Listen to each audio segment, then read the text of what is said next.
still the veteran thing? Yes, it's still the veteran All right. for veterans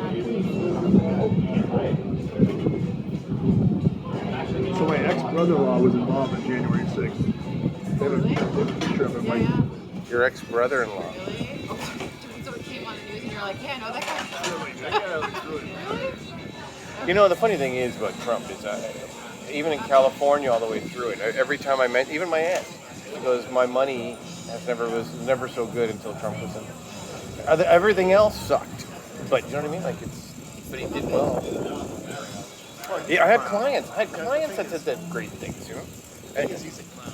But business is really good. Industry is really good. Everything was good. But he's like,